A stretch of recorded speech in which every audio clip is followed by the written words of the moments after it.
Welcome po sa Gawain ng Diyos. Welcome sa Acts Community. And welcome sa ating online service. The blessing of the Lord be with you.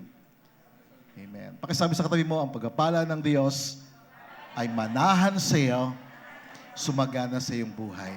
Amen? Can we give God the praise? Binabanggit natin ang pagpapala, yung blessing ni Lord sa ating buhay because we have the revelation of the blessing of God. Blessing of God is the ultimate blessing of God. It is the source of all the blessings, all the goodness and the favor of God in our lives. God has blessed us. Amen? Tayong lahat ay pinagpala ng Diyos sa pamagitan ng ating Panginoong Jesucristo. And God wants us to be aware of that, be conscious of that, for us to have this awareness of His blessings in our lives. Maging aware po tayo, maging conscious po tayo doon sa pagpapala ng Panginoon sa ating buhay. Because the Bible says, He daily loads us with benefits. Sabi ng Psalm 68 verse 19, sabi diyan, "Blessed be the Lord who daily loads us with benefits." Sabi natin, benefits. Ayan, plural yan, marami yan. Ang Diyos ay nagbibigay sa atin araw-araw ng mga pagpapala dahil ang Diyos ay mabuti. Amen?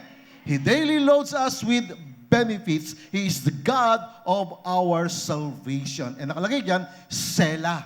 Ano ibig sabihin ng Sela? Ibig sabihin, mag-post ka and then maging conscious ka doon sa blessing ni Lord sa iyo. Doon sa mga benepisyo na binibigay ng Diyos sa atin araw-araw. And God wants you to have that awareness sa ating buhay. Amen? Kaya lamang, may ibang Kristiyano, may ibang anak ng Diyos, meron silang inner struggle, no? Na kanilang nararanasan sa kanilang buhay. Kaya hindi sila nagiging consistent. So, God wants you to be consistent. God wants you to be aware of His blessing. It is His covenant for us. Kaya kailangan nating maging consistent doon. Kaya lang merong iba na dapat maging consistent eh. So today, I have these few questions sa bawat isa. Ngayong umaga. May tanong po ako. Nakakaranas ka ba na malimit na ikaw ay na-stuck, no? Na kumbaga ikaw ay nasa isang cycle ng kasalanan sa iyong buhay na hindi mo alam kung paano makakalaya. No? Kasi, alam mo, the reason why we declare the blessing of God for us to continuously receive and experience the blessing of God.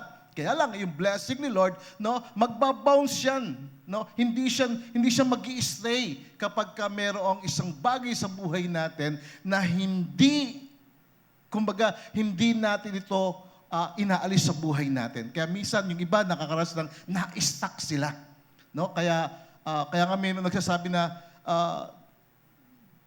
be the same as you are. Narinig nyo na ba yun? Na be the same as you are. Kung ano ka, maging ganun ka.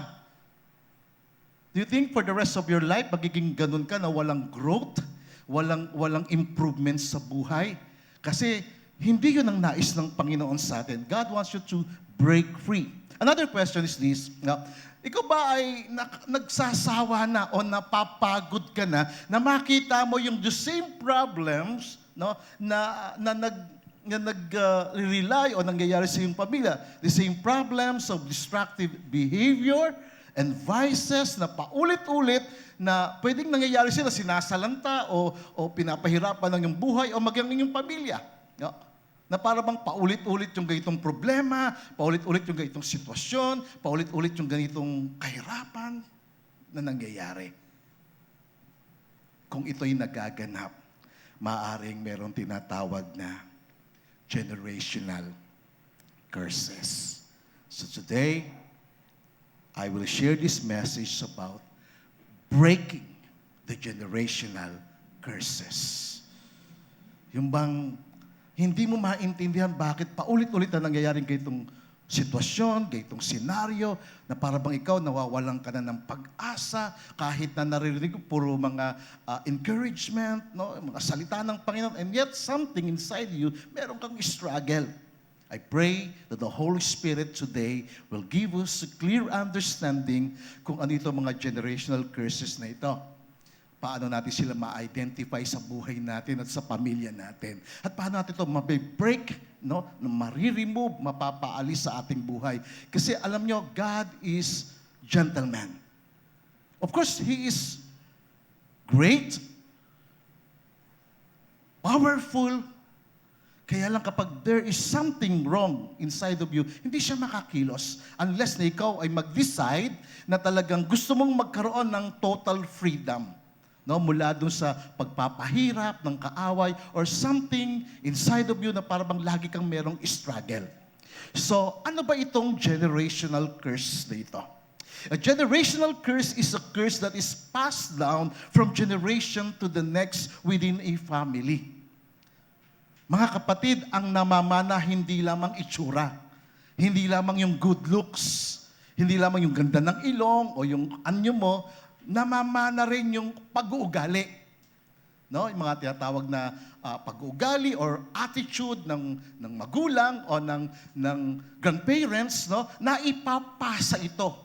At itong mga bagay nito ay nagiging entry point ng sumpa. Kasi kapag merong kasalanan sa buhay ng isang tao at ito ay naipapamana, kasi hindi lamang mabubuting bagay ang naisasalin o naipapasa, kahit masamang bagay. At ito yung i-break po natin. I pray that the Holy Spirit will give us this understanding. Kasi itong generational curses na ito, itong sumpa na ito ay sa pamamagitan ng kasalanan o ng kasamaan. Ito yung mga bagay na pwedeng ma-inherit natin. Ito ay yung mga spiritual chains of sin na ipapasa mula doon sa ating mga ancestors. Maaring sa magulang, sa lolo't lola, at sa mga nauna pa na pwedeng nagpapagapos at kumokontrol sa ating buhay. Tandaan po natin to. Ang generational curses, dumadaloy ito sa family bloodline because of sin and iniquities. I repeat, generational curses run along the family bloodlines because of sin. Dahil sa kasalanan, no? Kapag merong kasalanan, pumapasok yung curses. At ito ay dumadaloy sa bloodlines. Kaya mapapansin nyo, ang doktor, kapag meron kang sakit, meron kang karamdaman, tinitrace niya yung dugo mo. Okay? At tinitrace sa dugo mo kung ano yung problema sa'yo, kung ano yung mga signs or symptoms or dahilan bakit ka merong sakit. Spiritually speaking, sa atin po, no, para matrace ang isang tao, kung ano yung bloodlines niya, kung ano yung ginagawa ng mga ninuno natin na maaring naipasa down to us in our family. Now, this is the word of God for us na ito yung warning ni Lord ayon sa Exodus na sinabi ng Panginoon. Tingnan natin. Exodus chapter 20, verse 1. Sa magandang Biblia, ganito sabi. Ang lahat ng ito sinabi ng Diyos, sabi niya, ako si Yahweh, siya yung covenant-keeping God, siya ang Diyos na naglabas sa iyo sa Ehipto at nagpalaya sa iyo mula sa pagkakaalipin. Itong mga salitang ito ng Diyos, ito ay part ng kanyang utos na sinabi sa Israel. But in principle, part po tayo because we are believers of God. Okay? Siya yung nagpalaya sa atin mula sa pagkakaalipin ng kasalanan. At sabi niya, sa verse 3, huwag kang sasamba sa ibang Diyos maliban sa akin. Kasi meron lang isang Diyos. Siya ang Diyos na makapangyarihan, ang may likha ng langit at lupa, at siya lamang ang nararapat nating sambahin. Walang ibang Diyos na dapat nating sambahin. Ang Diyos na may likha lamang ng langit at lupa, ang makapangyarihan sa lahat.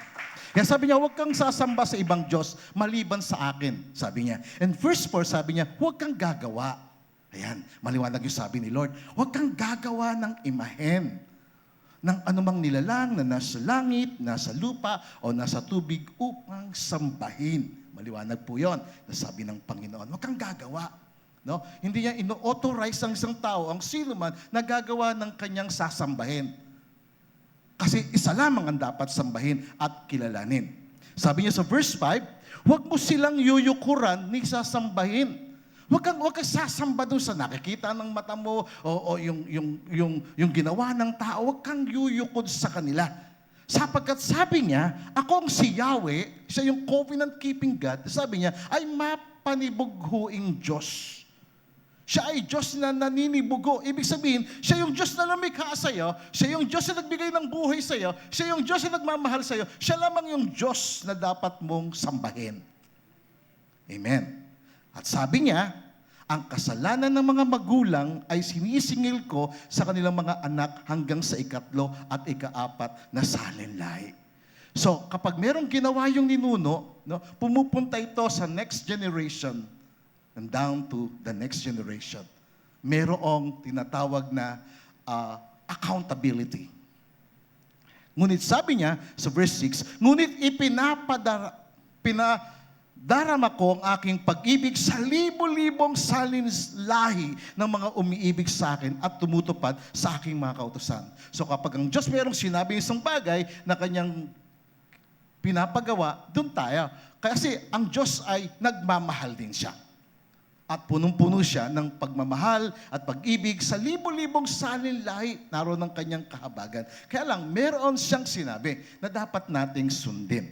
Amen? So tingnan natin ito sa English version kasi maganda at makikita natin doon yung ibig sabihin at paano natin ito ma-expound at maunawaan sa ating buhay. Sabi dito sa verse 3 ng Exodus chapter 20, sabi niya, you shall have no other gods before me. No other gods. Siya lang. Wala kang ibang kikilalaning Diyos, siya lang. Hindi mo kikilalaning Diyos ang magawa ng tao, siya lang. Hindi mo gagawing Diyos din ang pera sa iyong buhay, siya lang. Amen? And then sabi niya sa verse 4, you shall not make for yourself a carved image. Huwag kang gagawa ng image o ng imahen o ng isang anyo na nasasambahin mo, na larawan na nasa langit, nasa ibabaw ng lupa, o anumang nasa ilalim ng tubig, no? And then sabi niya, mabigat yung sabi ni Lord. Sabi niya, you shall not bow down. Huwag kang luluhod sa kanila. Huwag mo silang yuyukuran. Huwag mo silang paglilingkuran. Nasabi mo, ito yung aking Diyos, aalagaan ko siya, dadamitan ko siya, pagagandahin ko siya, sasambahin ko siya.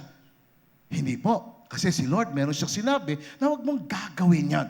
Kasi meron lamang isang Diyos na makapangyarihan sa lahat, na sa Kanya lamang nakaukol ang ating pagsamba, ang ating paglilingkod.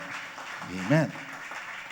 Sabi niya, I, the Lord your God, am a jealous God. No? Yung pagiging jealous niya rito, positive ito. Hindi negative jealous ito. Kundi positive ito kasi talagang pag nagmamahal siya, magbibigay ka rin ng pagmamahal sa Kanya. And then sabi niya, because I am the Lord your God, I'm a jealous God, visiting the iniquity of the fathers upon the children to the 3rd and 4th generations of those who hate me. Sabi niya, visiting the iniquity. Now listen carefully, tingnan natin itong word na iniquity sa Hebrew. The word iniquity in Hebrew is avon, na ang ibig sabihin to be bent toward a certain sin. Na ikaw ay naka-incline doon sa kasalanan na yan. Na kumbaga sa isang pamilya, ito yung kasalanan na makikita mo sa kanila. Parang sa pamilyang ito, ang kasalanan sa kanila ay tinatawag na paglalasing, no? Talagang yung addiction sa kanila matindi, naka-bent sila doon, naka-incline sila doon. O kaya itong pamilya na ito, ang makikita mo sa kanila, talagang sila ay sugarol, talagang naka-bent sila, naka-incline sila doon, na talagang puro sila pagsusugal. So ito yung mga kasalanan na nakikita ng Panginoon na binibisita ng Diyos mula pa doon sa naunang henerasyon. Iniquity. Avon in Hebrew. Ibig sabihin, to bend toward a certain sin. In other words, it means to incline. Naka-incline doon sa sin of perversity. Sin of depravity. Sin of guilt and moral evil. Kaya yung word na iniquity, ito ay malalim. Kumbaga, may mga tao na, merong cycle of sins sa kanila. Nasa kanilang dugo, nasa kanilang bloodline, nasa kanilang pamilya. At ito ay patuloy na nagpapahirap. Kaya merong mga pamilya talagang kahit anong pagsisikap, no? Talagang naroon sila lagi, hirap na hirap, tapos puro utang, hindi nakakabayad ng kanilang bills, o hindi sila talagang makatake off kahit anong gawin nila. Nangyayari ito kasi meron tinatawag na generational curse na ipapasa ng magulang ng ninuno sa kanya, ng tatay sa anak, ng nanay sa anak. Kaya yung perversity, pati yung kalaswan, kaya may mga tao talagang naka-incline sila dun sa perversity, sa kalaswaan na talagang pagbukas pa lamang ng television or pagbukas pa lamang ng laptop, makita mo yung mga itsura dun, mga pornographies na nasa kanyang laptop o nasa kanyang cellphone, na madali siyang ma-trap, ma-attract dun sa mga nakikita niya na mga pornografiya. You see, makikita natin dito na ang iniquity ng magulang na ipapasa. Yung kasamaan, yung kasalanan doon sa magulang o doon sa grandparents or great-grandparents na ipapasa through the bloodline sa family, sa bawat generation. At naka-incline, naka-bent toward a certain sin. Kaya may isang pamilya, meron talagang, ito yung kasalanan nila. Di ba? Kumbaga parang ang kasalanan ng pamilya ito ay, kumbaga may sinasabihan tayo, pagnanakaw or corruption itong family nito, talagang corrupt sila, mga ganun eh. Di ba? Kasi merong talagang inclination o naka-incline sila doon sa tinatawag na kasalanan. Sabi ng Lamentations chapter 5 verse 7, na kung hindi nyo pa ito nabasa sa Bible, ito ay Lamentations si Jeremiah. In the book of Jeremiah, merong isang part doon ng Lamentations o panaghoy sa Tagalog na sinasabi, sa verse 7, sabi niya, our ancestors. I'm reading that in the Expanded Bible kasi ang Expanded Bible, ini-expand niya yung ibig sabihin. Sabi niyan, our ancestors or our fathers or our great-grandfathers sinned against you. Sabi niya, ang aming generation, ang aming mga ancestors, ang aming mga ninuno, nakasala laban sa iyo. Pero wala na sila. But they are gone. They are no more. And yet now, we suffer because of their sins. We pay their iniquity. Kaya minsan makita mo, sa anak, makita mo yung ugali ng tatay, yung ugali ng lolo, nakikita doon sa anak. O kaya nakikita yung ugali ni tito, no? nung kamag-anak sa kanya. Kasi nasa bloodline. Nagsasuffer yung tao unless na maintindihan na kinakailangan makawala ako dito, kinakailangan ma-break ko to, kinakailangan makawala ako dito para yung pagpapala ng Diyos talagang manatili, manahan sa akin. At yun ang nais ng Panginoon sa atin. Amen? Na yung pagpapala ng Diyos manahan sa iyo, hindi ka magpasam ng bigat ng kasalanan ng iyong mga ninuno. Amen? Kaya minsan talagang kahit na anong preaching, kahit na anong share ng Word of God, parang there's something wrong. May inner struggle. Ito yon. Merong generational curse. Mas maganda sa Tagalog eh. Tingnan natin. Sabi ng Tagalog, ang aming mga ninuno, nagkasala. Wala na sila. Pero kami ang nagpapasan ng kasamaan nila. Kaya may mga anak na nagsasuffer, nagpapasan ng kasamaan ng lolo o ng tatay o ng nanay o ng lola. No? Dahil doon sa kasalanan. Kahit wala na sila, yung kasamaan, yung kasalanan, nakatikip, naka-stick sa kanilang buhay at identify sila na kung ano yung kasalanan ng ninuno, kasalanan ng tatay, nagiging kasalanan. Nagre-reflect yung consequences sa anak. You see, there are many signs that make somebody to be under a generational curse. Tingnan natin itong mga signs na to, mga symptoms na ito, and then identify mo yung sarili mo, baka ikaw at ang family mo nakakaranas nito. Una, the signs of generational curses, a feeling of hopelessness or despair. Ikaw ba yung nakakaranas para bang nawawalan ka lagi ng pag-asa, madali kang give up, madali kang mag-quit, Madali kang mawalan ng pag-asa, madali kang kumbaga parang ayoko na, suko na ako, parang ganun eh. No? Nararamdaman mo ba ito? Ito ay sign, symptom ng generational curse sa buhay. Yung pakiramdam na parang nawawalan ka lagi ng pag-asa.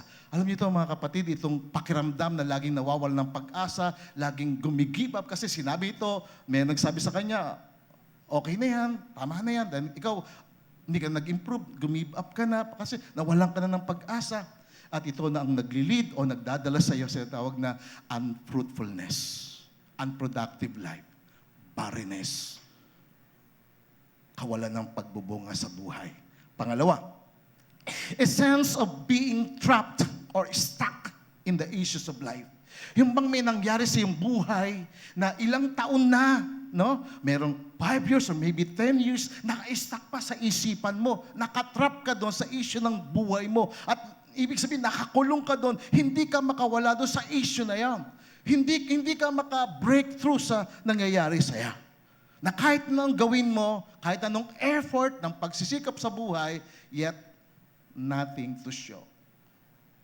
That is the reality of life because of that sense of being trapped. Pangatlo, it is a feeling that no matter what you do, you can't break free from the cycle of sin. Kasi merong cycle eh. Na itong cycle ito, kinakailangang makat or ma-break or matanggal sa buhay. No? Kinakailangan matanggal ito eh. Kinakailangan yung pagtakbo nito, yung pagdalo nito sa bloodline, sa pamilya, ay makat. A feeling that no matter what you do, kahit anong gawin, hindi maka-break free mula dito sa kasalanan. So itong kasalanan na yan, yung cycle of sin, it brings sickness, diseases, and infirmities, no? Sakit, karamdaman, at kahirapan. Kapag may paulit-ulit na kasalanan, hirap ang buhay. Hirap. Kahit na gaano pa kalaking pera ang dumating, mawawala, mauubos. Pang-apat, repeated failures in relationships, career, or finances. Yung paulit-ulit na kabiguan. Yung bang sa relationship talagang nag-try ka sa relationship nito tapos hindi siya nag-grow and then you find another relationship then ganun at ganun pa rin. There's a curse for that. Kahit na sa trabaho, di ba? Kumbaga, nagtrabaho ka, tinanggap ka sa trabaho, pero bigla may nangyari tapos nag-fail ka doon sa work and then find another job and then ganun at ganun pa rin. No? So, ito yung nagli-lead din sa mga broken relationships, marriages, also sa family. Broken families. Panglimang sign, a pattern of addictions, bondage, or destructive behaviors in the family. Yung bang merong pattern, merong nasusundan na, ito yung pattern na nakita ko sa tatay ko o sa lolo ko. Ito yung pattern na nakita ko sa nanay. Doon sa ninuno namin na para bang merong tinatawag na destructive behaviors. Ano yung sabihin destructive behaviors na kapag nagalit, kahit anong mahawakan niya, binabato. Biglang nagwawala, all of a sudden biglang nawawala, talagang mambabasag, gano'n. Nagliliparan ng plato, nagliliparan ng baso. Diba? That is a destructive behavior na kailangan ma-break. Kasi mga kapatid, ang pattern na ito ay nagli-leads doon sa violent attitude at distraction sa family. Kaya maraming pamilya nasisira. Kasi hindi nila alam bakit, ano ba nangyayari sa amin? Okay naman kami. Pero parang bakit laging ganito? Paulit-ulit na lang, ayoko na. Diba? May ganun eh. Ayoko na. Kasi palagi na lang ganito. Kasi hindi natin trace na merong reason behind that situation. Bakit merong addiction? Bakit hindi siya makawala doon sa alak? Bakit hindi makawala doon sa addiction ng pornography? So, may pattern yun. Kasi may nauna sa'yo na gano'n ang ginagawa sa pamilya na naipapasa. Kaya nga meron tinatawag ng familiar spirits eh. No? May mga familiar spirits na merong nagbabantay o kumikilos isang tao na akala mo pag nawala na si tatay o nawala na si nanay, oy, nagpakita siya. Hindi. Yun yung demonyo na naghahasik ng lagim ng sumpa sa pamilya. Another signs, number 6, it is a pattern of sinful behavior that seems impossible to break. Yung bang merong pattern na eh. Kumbaga, ito na yung nakagawian. Ito na yung nakasanayan. Kahit na sa government, ganun eh. May pattern ng corruption. Nakasanayan na, ito na yung kalakaran na nangyayari sa government. Tandaan natin, ang bumubuo sa government ay ang pamilya. At kapag ito ang pattern sa pamilya, nagiging pattern ito sa gobyerno. Kaya rampant ang corruption because of sin. At ang sin, it brings consequences and curses sa buhay. Pangpito, a feeling of constant discrimination, rejection, or abandonment. Yung bang nakakaramdam ka lagi na para bang pakiwari mo, nilalayuan ka na. Tinatanggihan ka na. Ayaw ka nang makasama. Bakit? Kasi parang sinasabi sa'yo, jinx. Alam mo yung jinx? Malas. Parang may balat sa batok. Parang ganon. No, parang ayaw ko na sa kanya kasi parang pagkasama ko siya, parang lagi kami nagkakaproblema. Ganon eh. So ito yung mga pangyayari. At ito yung nagli-lead doon sa pagkagalit, anger. Next Sunday, pag-usapan natin yan. No? The question is this. Kapag tinignan mo yung pattern na ito sa iyong buhay at sa iyong family, ano yung nakikita mo sa iyong sarili? Ikaw ba'y nag-struggle sa ganitong klase ng kasalanan at sa history ng iyong family? Tandaan natin mga kapatid, ang generational curses, totoo ito, realidad ito. No, hidden force ito na kumikilos. Reality ng inner struggle sa buhay. Kaya may mga Christians na hindi nila alam to. Kaya nga sabi ng Bible, sabi ni Lord, my people are perished because of lack of knowledge. And Jesus said, you shall know the truth and the truth shall set you free.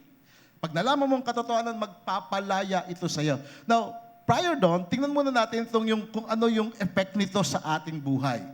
No? Ano ba yung mga epekto ng generational curses sa ating buhay? Tingnan natin. Una, generational curses are spiritual forces that work against the progress and advancement of God's people. So ito ay isang spiritual forces, negative forces na gumagalaw, kaya nga we battle not against flesh and blood, but against principalities, powers, rulers of darkness, and wicked spirits. At sila yung naglalagay, nagtatambak sa iyo ng basura. No? Kasi bawat tao may kanya-kanyang basura. No? Mga negative attitudes, may mga bagay sa kanila na kaya matindi yung road rage, matindi yung tinginan lang, away na kagad, nagkagit-gitan lang, gulo na kagad. Bakit? Bawat isa kanya may kanya-kanyang basura na itatapon doon sa isa.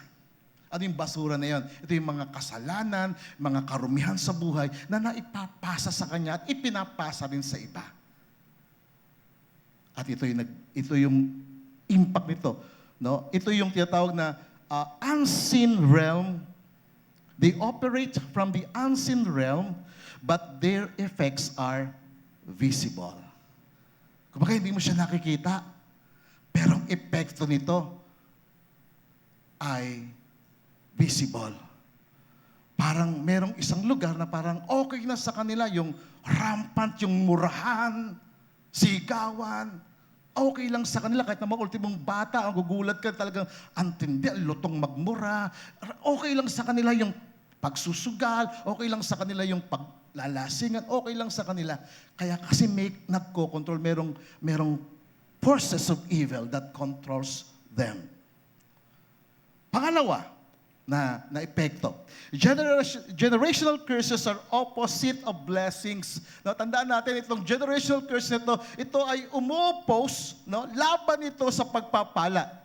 Ang blessing, kaya nga we always declare the blessing of God because the blessing will give an advancement and increase sa buhay natin. No, mag-a-advance sa ito, magbibigay ito ng increase sa iyong buhay. But curses reduce and stagnate people. Ang sumpa, ito ay pumipigil, no? At nagpapabawas sa mga mabubuting bagay, sa mga pagpapala sa ating buhay. At ito yung nagbibigay ng tinatawag na kakulangan sa ating buhay. Pagkaubos. Merong isang pangyayari sa Bible na si Jacob, nag-pronounce siya ng curse at ng blessing sa kanyang pamilya. At isa sa kanyang unang binigyan ng kanyang pananalita ay si Reuben. Si Reuben ay panganay niyang anak. At gaytong sinabi niya, sa Genesis chapter 49 verse 3, sabi niya, Reuben, you are my firstborn, my might and the beginning of my strength. Reuben, ikaw ang aking panganay, ikaw ang aking kalakasan, ikaw ang simula ng aking kapangyarihan. Kasi yun ang panganay eh.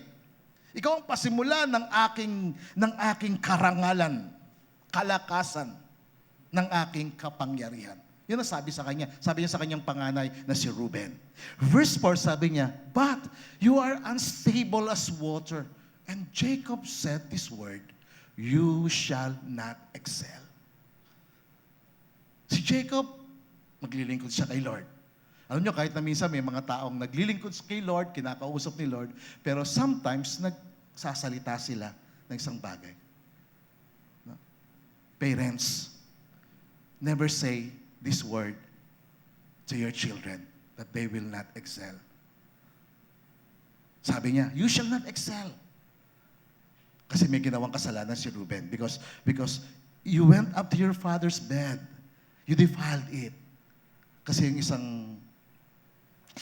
isang asawa of course, ni Jacob ay sinipingan ni Reuben. Kaya sabi sa kanya, you shall not excel. Alam nyo, naging curse yun sa kanyang buhay. Until the time that Moses came. And in Deuteronomy chapter 33, verse 6, Moses reversed the curse. Moses break that curse. Tandaan nyo, yung curse na be-break, yung curse na re-reverse, but the blessing is irreversible. Kaya nga, we always declare the blessing. But the curse, we will rebuke and we will reverse that. Sabi rito, Deuteronomy 33 verse 6, Moses said, let Reuben live and not die. Si Reuben, mabuhay siya, huwag siyang mamatay. Kasi nung sinabi ni Jacob sa kanya, that you shall not excel, yung lahi ni Reuben naubos. Nangonte yung lahi ni Reuben. And when Moses saw this, under the inspiration of the Holy Spirit, he said the word, let Reuben live and not die, nor let his men be few. Ni mga unti man yung kanyang mga kalalakid. Hindi mamatay, hindi mangonte, kundi mabuhay. Amen? Pagkasabi sa katabi mo, mabuhay ka. Mag-increase ang lahi mo. Mag-increase ang pagpapala ng Diyos sa iyo. Amen? Kaya there is power in our words. So, kasi merong hidden forces na gumagalaw kapag ka nagsalita ka ng hindi maganda. Nagiging sumpa yon doon sa tao. Lalo pat may kasalanan. Tandaan natin mga kapatid, kapag may kasalanan, merong sumpa na nagbibigay ng consequences doon sa kasalanan. Amen? Kaya nga mamaya, paano man yung mga bagay na nasa buhay natin na i-reveal ng Holy Spirit sa iyo, may nagawa kami na sabi ka, ask the Lord later for forgiveness, for cleansing. And so pangatlo na effect,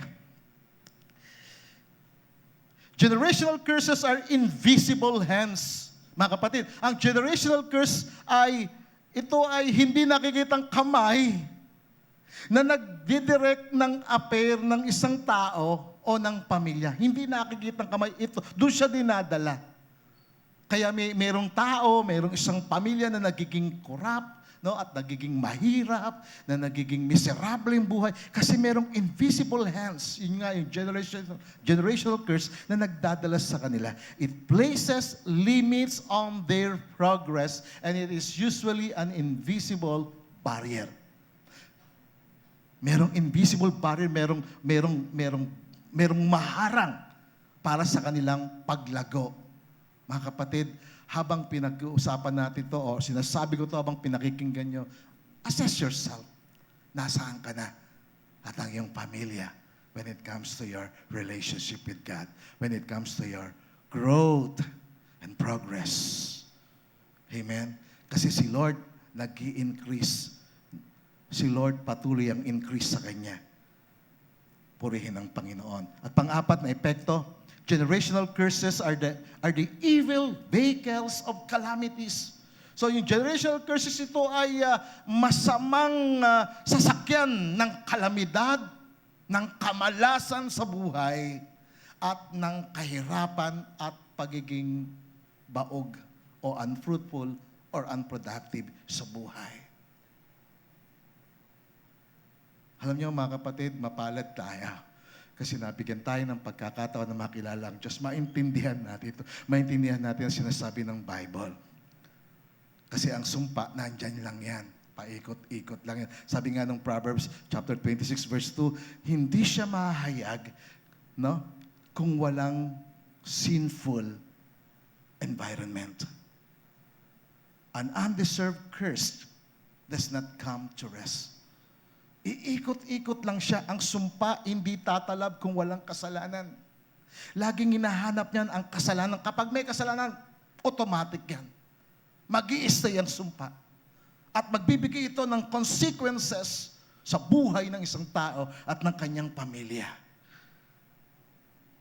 Ang sumpa nagiging effective kapag merong dahilan. Kasi ang dyablo, naghahanap siya ng legal rights, ng legal ground. At ang legal ground, legal rights ng dyablo ay ang kasalanan. Kapag nakakita siya ng kasalanan sa buhay ng isang tao, talagang pinuputakti niya na to at pinubuhos niya na ito ng mga kamalasan, ng kahirapan, at ng pagiging miserable sa buhay at ang tinatawag na untimely death. Merong isang bagay na sinabi si Joshua sa Joshua chapter 6 verse 26. Tingnan natin. Sumumpa si Josue ng sumpa sa kanila ng panahong iyon na sinasabi, sumpain sa harapan ng Panginoon ng taong magbabangon at muli magtatayo nitong lungsod ng Jericho. Nung sinakop nila yung Jericho, nagsabi si Joshua, sabi niya, sumpain ang magtatayo ng Jericho. Sa halaga ng kanyang panganay, ilalagay niya ang saligan nito. Ibig sabihin, yung kanyang panganay mamamatay kapag itinayo ang pundasyon ng Jericho. At sa halaga ng kanyang bunsong lalaki, no, sa halaga ng buhay ng kanyang bunsong lalaki, itatayo niya ang mga pintuan nito. Merong curse na ibinigay si Joshua nung panahon na yan. At nangyari yun. No? 100 of years. Nagkaroon ito ng kaganapan. Tingnan natin. Unang mga hari, kabanatang 16, talatang 34.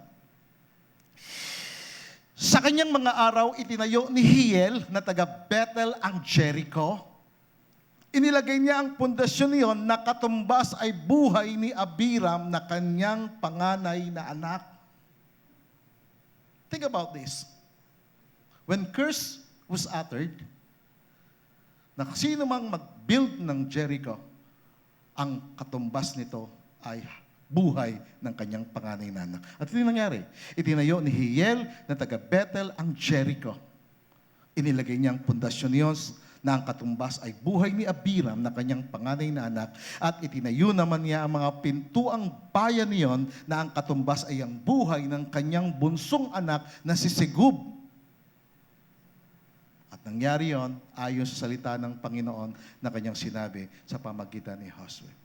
Bakit nangyari yun? Because of sin, because of disobedience. Consequences ng sumpa sa kanyang buhay. But praise the Lord, God is the God of mercy. Amen? Do you believe that? Ang Diyos ay Diyos ng kahabagan. Sabi niya, bibisitahin ko ang ikalawa, ikatlo, hanggang ikaapat na salinlahi dahil dun sa kasamaan. But sabi niya sa Exodus chapter 20, verse 6, sabi ni Lord, sabi niya, but I show mercy. Sabihin natin, mercy.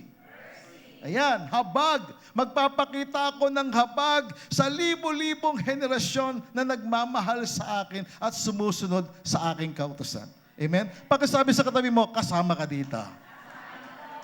Kasama tayo sa habag ng Panginoon. Kasama ang bawat... Ako, kinahabagan ako ng Panginoon eh. Ang lahi namin, ang generation namin, talagang halos lahat namatay sa alak. Ang tatay ko, mga kapatid ko, no, sa alak. Yun yung sumpa sa amin. At dahil sa habag ng Panginoon, binigyan niya ako ng laya, ng kalayaan doon sa addiction ng alak. Because of the mercy of the Lord. God said in His Word, I show mercy. Magpapakita ako ng habag sa libo-libong salilay, sa libo-libong pamilya na nagmamahal sa akin at sumusunod sa akin. Now, the word mercy in Hebrew is kesed. Sabihin natin, kesed. Kesed. That's mercy. It means goodness. Sabihin natin, goodness, kindness, faithfulness, and favor of the Lord. Amen? Can we give God the praise?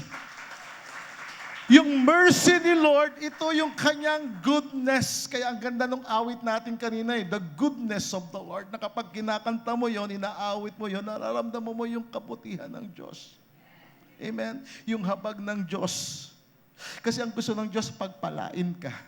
Ang gusto ng Diyos, maranasan mo lahat ng kanyang kabutihan. Ang nais ng Diyos, maranasan mo yung kagalingan, kalakasan, maranasan mo yung kanyang katapatan, maranasan mo lahat ng pagpapala ng Diyos sa iyong buhay at sa iyong pamilya. Yun ang nais ng Panginoon.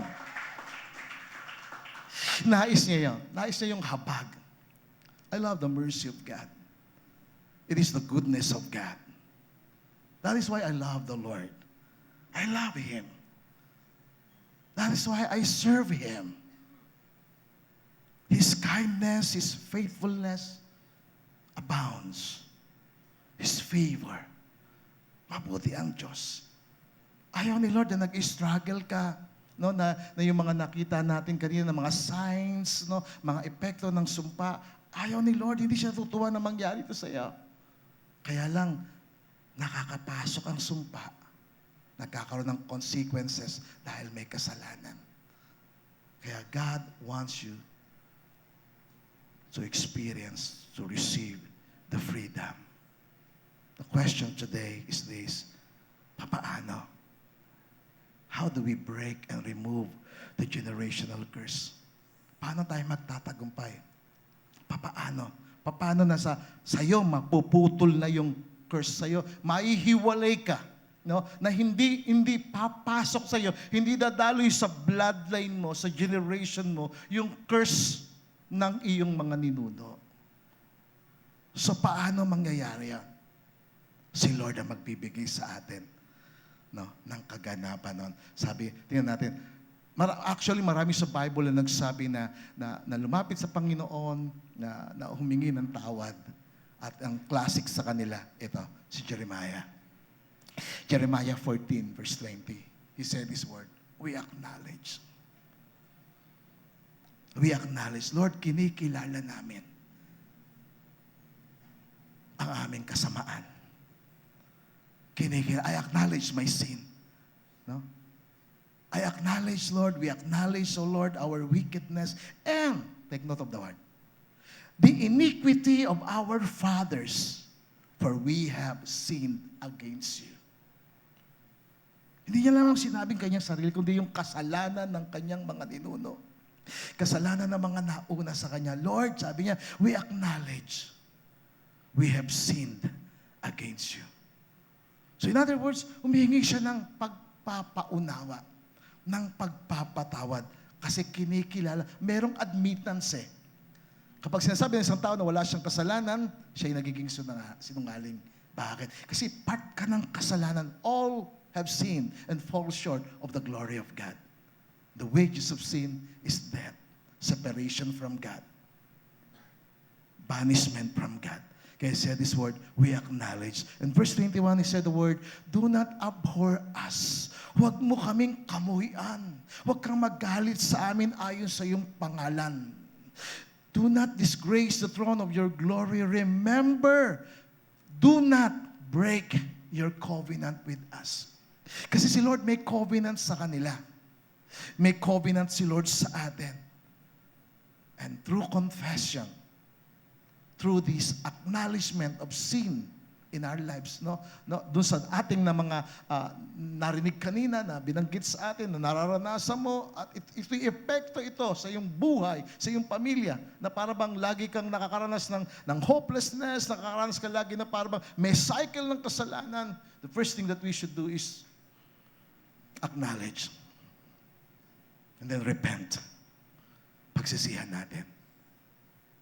And then turn away from that kinds of sin na kung saan ang sumpa ay nagmamanifest. And second thing that we should do, we must apply the blood of Jesus. That is why every day I apply the blood of Jesus. They overcame him by the blood of the Lamb and by the word of their testimony. So yung blood ni Jesus, it is very important for us to apply the blood of Jesus. Kasi yun yung covering mo Yun yung protection mo. Sabi ng Hebrews chapter 9 verse 22, in fact, under the law, almost everything is cleansed with blood.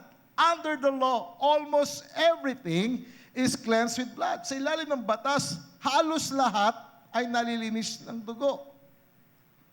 At kung walang pagtagas ng dugo, there is no forgiveness. Kaya when Jesus died, lahat ng kasalanan ng isang tao na hiningi niya ng tawad sa Panginoon, ito ay nagbibigay sa kanya ng tinatawag na cancellation ng punishment. Kaya sabi diyan, without the shedding of blood, there is no forgiveness, neither release from sin and its guilt, nor cancellation of the merited punishment.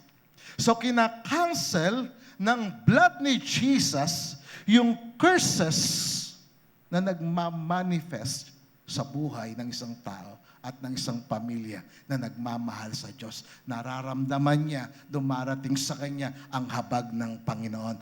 Bakit? Sapagkat ang Diyos ay Diyos ng kahabagan. Amen? Diyos ay mahabagin.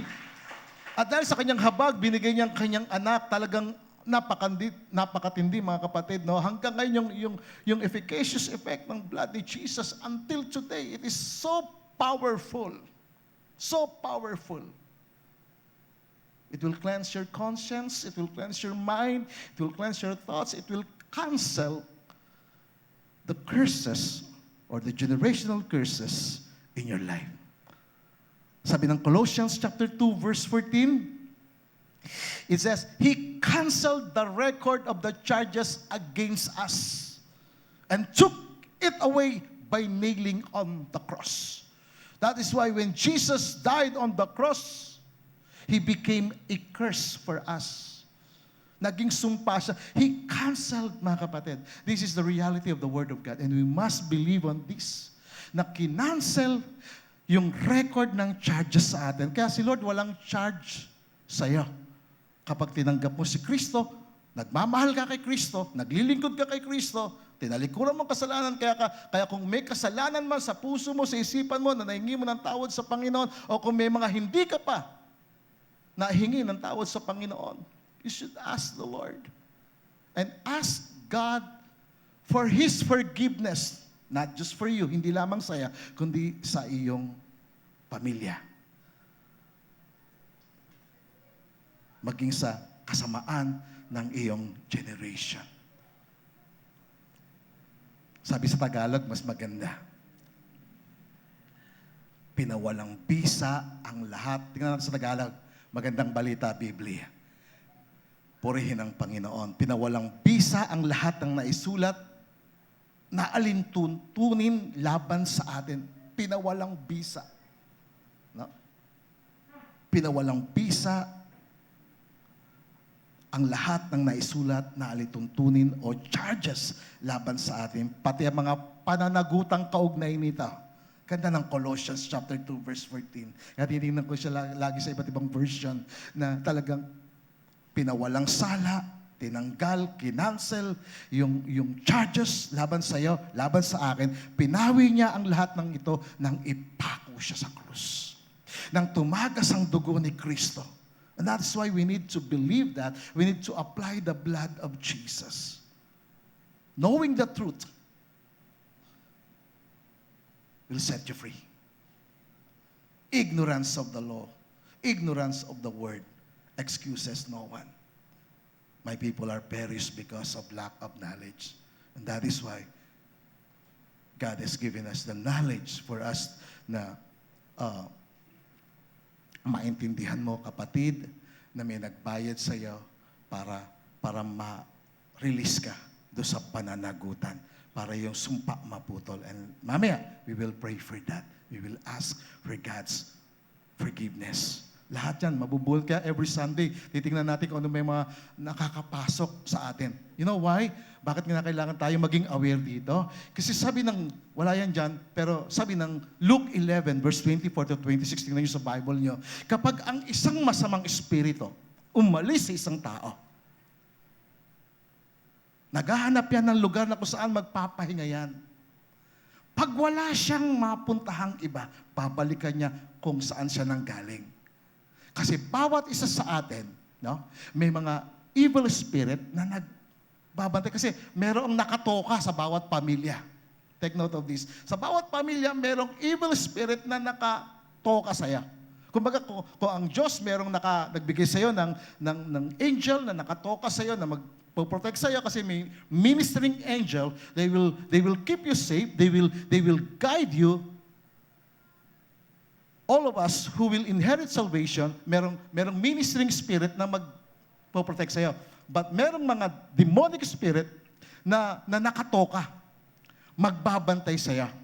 No? Sa itong mga demonic spirit nito, siya yung gumagalaw, kumokontrol sa atin. Kaya ito maghahanap siya ng lugar kapag napaalis siya sa'yo. Pero sabi ng Luke 11:24 to 26, babalik siya kapag hindi ka naging aware, kapag hindi mo binantayan yung sarili mo. Kasi every day, the Bible says, 1 Peter chapter 5 verse 8, the devil is like a roaring lion, seeking, naghahanap siya ng kanyang masisila, ng kanyang mawawasak. At pagbalik niya, na wala kang ginagawang improvement sa iyong buhay, parang okay lang sa'yo, no? Walang nangyayari sa iyo, hindi ka nagbabasa ng Bible, hindi ka nagpi-pray, hindi ka talagang totally na naglilingkod sa Panginoon, hindi ka aware, hindi ka conscious of the blessing of God, of your benefits, because the Bible says in Psalm 68 verse 19, He daily loads us with benefits. And if you are not aware of the benefits of God, of His healing touch, of His power in your life, of His anointing in your life, parang sa iyo, easy go, laki lang ang buhay. Then the devil will come to steal, to kill, and to destroy.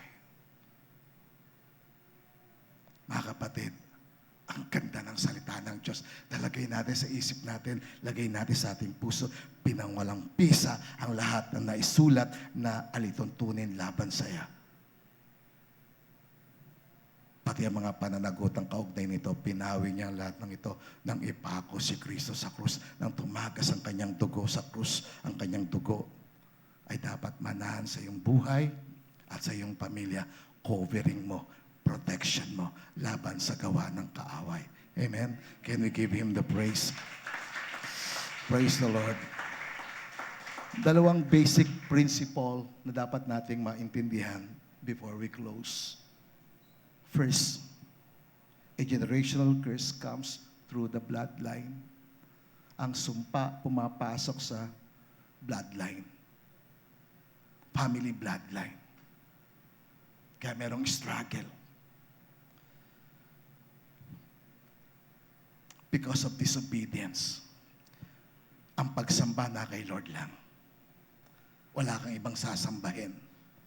Kapag sinuway natin yon at sumamba tayo sa iba, papasok ang kasalanan. Ang kasalanan ay magiging entry point ng curse na magdadala ng matinding consequences ng pagpapahirap sa buhay ng tao. Pangalawa, but a generational curse can only be canceled by the blood of Jesus.